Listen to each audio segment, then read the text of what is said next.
ದೇವರಾಜ್ ನಮಸ್ತೆ ಸರ್. ನಮಸ್ತೆ. ಮತ್ತೊಂದಾಗಿ ದೇವರಾಜ್ ನಿಮ್ಮನ್ನ ಏನ್ ಕೇಳಬೇಕು ಅಂತಂದ್ರೆ, ಈಗ ನೀವು ಒಂದು ಸುಂದರವಾದ ತೋಟ ಅಂತೂ ಮಾಡ್ಕೊಂಡಿದ್ದೀರಾ. ಅದ್ರಲ್ಲಿ ನಾವು ನೋಡ್ತಾ ಇದ್ರೆ ನಿಮ್ದು ಶ್ರೀಗಂಧ ಬೆಳೆಗಳು, ಮರಗಳು ತುಂಬಾ ಕಡೆ ಆಲೆ ಒಳ್ಳೊಳ್ಳೆ ಒಂದು ಸೈಜ್ ಬಂದಿದ್ದಾವೆ. ಈ ಒಂದು ಶ್ರೀಗಂಧ ಬೆಳೆನ ಮಾಡ್ಬೇಕು ಅನ್ನುವಂತ ಒಂದು ಪ್ರೇರಣೆ ಹೆಂಗ್ ಸಿಕ್ತು? ಇದ್ರ ಬಗ್ಗೆ ಆಸಕ್ತಿ ಯಾವ ರೀತಿ ಮೂಡ್ತು ನಿಮ್ಗೆ? ಸರ್, ನಾನು ಶ್ರೀಗಂಧ ಅಂತಂದ್ರೆ ಮೊದ್ಲೇ ಸಮಗ್ರ ಬೆಳೆ ಮಾಡ್ಕೊಂಡು ಈ ಅರಣ್ಯ ಇಲಾಖೆಯಲ್ಲಿ ಕೇಳಿದೆ. ನೀವು ಗ್ರಾಮ ಪಂಚಾಯತಿಲಿ ಒಂದು ಮೀಟಿಂಗ್ ಪಾಸ್ ಮಾಡ್ಕೊಂಡು ಒಂದು ಲೆಟರ್ ತನ್ನಿ ಅಂದ್ರು.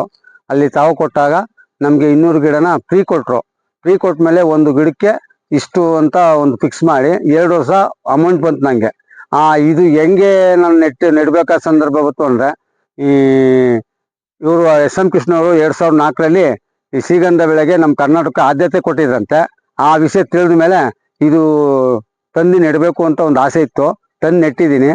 ಈಗೇನಪ್ಪ ಅಂತಂದ್ರೆ 20 ವರ್ಷ ಮಿನಿಮಮ್ ಕಾದ್ರೆ ಇದಕ್ಕೊಂದು ಐನಾತಿ ಬೆಳೆನೂ ಬಂದಾಗತ್ತದೆ, ನಮ್ಮ ಕೈಗೆ ಹಣವೂ ಸೇರ್ತದೆ ಅಂತ ಒಂದು ವಿಷಯ ಗೊತ್ತಾಯ್ತು. ಆ ಉದ್ದೇಶಕ್ಕೋಸ್ಕರ ಬೆಳೀತಾ ಇದ್ದೀನಿ ಶ್ರೀಗಂಧನ. ಒಟ್ಟು ಈಗ ನಿಮ್ದು ಎಷ್ಟು ಜಮೀನು ಇರೋದು? ಸರ್, 1 ಎಕರೆ 30 ಕುಂಟೆ ಇದೆ. ಅದರಲ್ಲಿ 200 ಗಿಡ ಶ್ರೀಗಂಧ ಒಳಗೆಲ್ಲ ನಾನು ಮಾಡಿದ್ದೀನಿ. ಮುಂದೆ ತೆಂಗು, ಅಡಿಕೆ, ಸೀಬೆ, ಈ ತರ ಏಲಕ್ಕಿ ಎಲ್ಲಾ ತರ ಇದೆ. ಇದು ಒಳಗೆಲ್ಲ ಶ್ರೀಗಂಧ ಹಾಕಿದ್ದೀನಿ.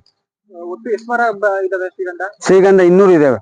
200 ಒಟ್ಟು ಒಂದೂವರೆ ಎಕರೆ ಇದೆ. ಗಿಡದಿಂದ ಗಿಡಕ್ಕೆ ಎಷ್ಟು ಅಡಿ ಕೊಟ್ಟಿದ್ದೀರಾ ನೀವು? 10 ಅಡಿ ಅಂತರ ಕೊಟ್ಟಿದ್ದೀನಿ. 10 ಅಡಿ ಇದಾವೆ. ಇದು ಎಷ್ಟು ವರ್ಷದ ಮರ? ಸರ್, ಇದು 7ನೇ ವರ್ಷ. ಈಗಾಗಲೇ ಬಂದಿದೆ, ತೇಗ್ ಬರ್ತಾ ಇದೆ. ಬಟ್ ಮಿನಿಮಮ್ ಅನ್ನೋದು 20 ವರ್ಷ ಕಾಯ್ಲೇಬೇಕು. ನಾವು 20 ವರ್ಷ ಕಾಯ್ಬೇಕು. ಇದನ್ನ ನೀವು ತಂದು ಗಿಡಗಳು ಹಾಕದ್ಮೇಲೆ ನಿಮ್ಗೆ ಇದ್ರದ್ದು ಬೆಳವಣಿಗೆಗೆ ಏನಾದ್ರು ರೋಗ ಕೀಟದ ಸಮಸ್ಯೆ ಏನಾದ್ರು ನಿಮ್ಗೆ ಏನಾದ್ರು ಕಂಡು ಬಂತ? ಈ ನಮ್ಮ ಭಾಗದಲ್ಲಿ ಮಧುರ ತಾಲೂಕು ಸರ್, ಶ್ರೀಗಂಧಕ್ಕೆ ಯಾವುದೇ ರೋಗ ರುಜಿನಿ ಬಂದಿಲ್ಲ. ಮತ್ತೆ ನಾವು ಅದಕ್ಕೇನು ಒಂದು ಗಿಡ ಬೆಳಿಬೇಕಾದ್ರೆ ಸರ್, ನಾನು ಕಳ್ತನ ಮಾಡಿದ್ರು ಅಂತ ಹೇಳಿದ್ನಲ್ಲ, ಉದಾಹರಣೆಗೆ ನೋಡಿ ಯಾರು ಕಟ್ ಮಾಡಿದ್ದಾರೆ. ಇದು 1 ವರ್ಷ ಆಯ್ತು ಕಟ್ ಮಾಡಿ.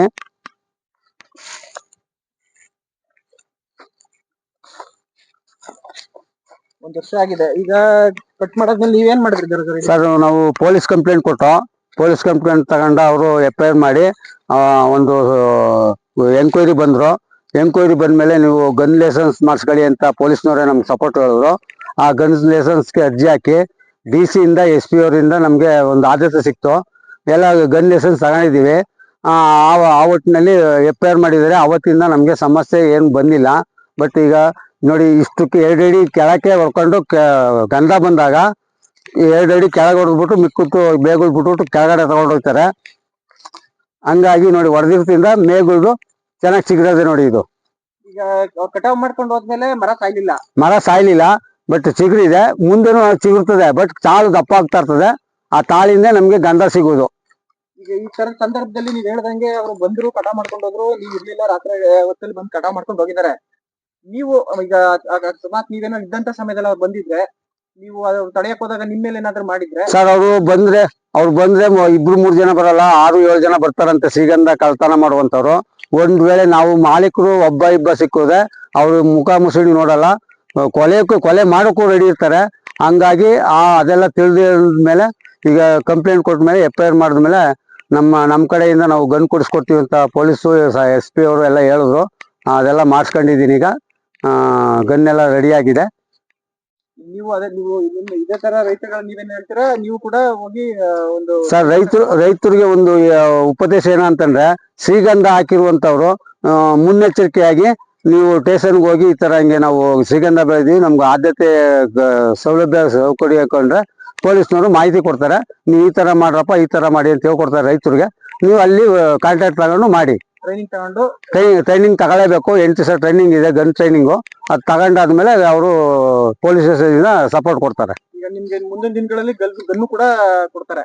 ಗನ್ ಆಲ್ರೆಡಿ ನಾವು ತಗೋಬೇಕು, ಲೈಸೆನ್ಸ್ ಅವ್ರಿಗೂ. ಗನ್ನು ನಾವು ತಗೊಳ್ಬೇಕು. ಈಗಾಗಲೇ ರೆಡಿ ಆಗಿದೆ ಲೈಸೆನ್ಸು. ನೆಕ್ಸ್ಟ್ 3 ತಿಂಗಳಿಂದ ಗನ್ ತಗಕ್ಕೆ ರೆಡಿ ಇದ್ದೀನಿ.